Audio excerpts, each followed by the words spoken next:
Good morning, everyone. This is Jarrett at Agape Christian Marketplace with this morning's Soulful Selection. And today I'm going to be reading from this book, You Can Count on God, 365-Day Devotional from Max Lucado.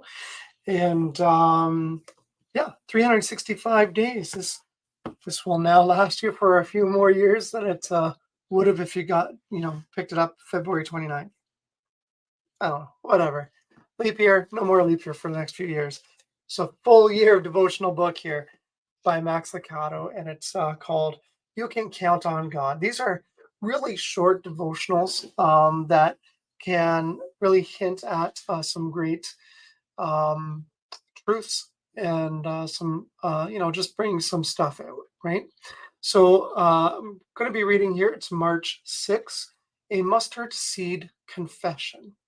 And it starts off with the scripture from John chapter 11, verses 25 to 26, which reads, I am the resurrection and the life.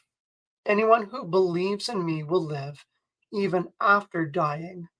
Do you believe this, Martha? And then Max Lucado writes the following. Do you believe this, Martha? Look to whom Jesus asked this question. A bereaved, heartbroken sister.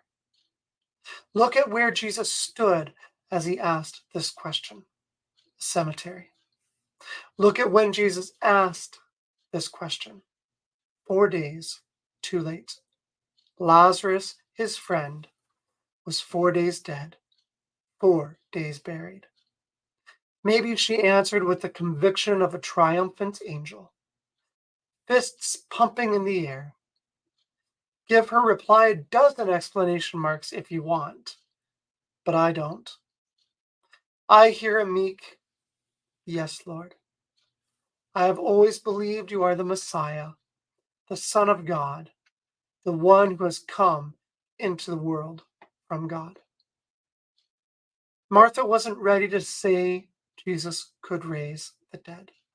Even so, she gave him a triple tribute: the Messiah, the Son of God, and the one who has come into the world. She mustered a mustard seed confession. Her expression of belief was enough for Jesus. Yours is too. As I was reading that, it made me think of this idea. Like, what was Martha actually thinking when she did confess that Jesus was Lord? Did she really expect him to raise Lazarus, her brother, from the dead? I don't know. I don't know what she thought. But here's the wonderful thing is that we know that we have a God who can do much more than we could ever think or imagine. We know that his actions are outsized in relation to our faith. His ability is much greater. The plans that he weaves, the impact that he has on your life, my life, and others' lives, and the impact he has on world events outsizes our own faith. Many times we can approach God with a humility, a humbleness, a lostness, maybe even saying, God, like, I know you're in control, but I don't see it, or I don't know what you're going to do. We have a God who is all powerful and beyond anything we could ever dream or imagine. That's what I was thinking as I was reading this. And what did Martha actually know? What did she expect?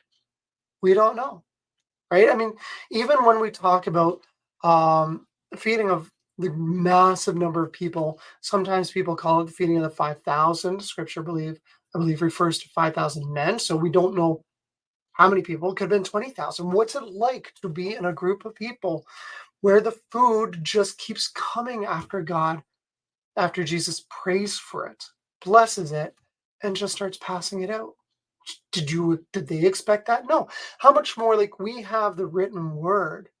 We have assurances of what Christ has done. We know what God is doing, and what we have a description of what future lies ahead for believers. But it has to be much more in my mind It has to be much more than what I can create in my mind, what I can imagine in my mind. The glory of actually being with God and being in his presence, worshiping him, and the fellowship of all believers that spans the globe and spans time itself is absolutely mind-boggling. What do you think God can do in your life? What do you think that future may look like? What ministry do you think God has given you? And then realize that what you think is small in comparison to what God actually can do and may have plans to do. Anyways, I hope this thought encourages you, and I wish you a very blessed day. And we will see you again Friday morning at 9:30 for another Soulful Selection.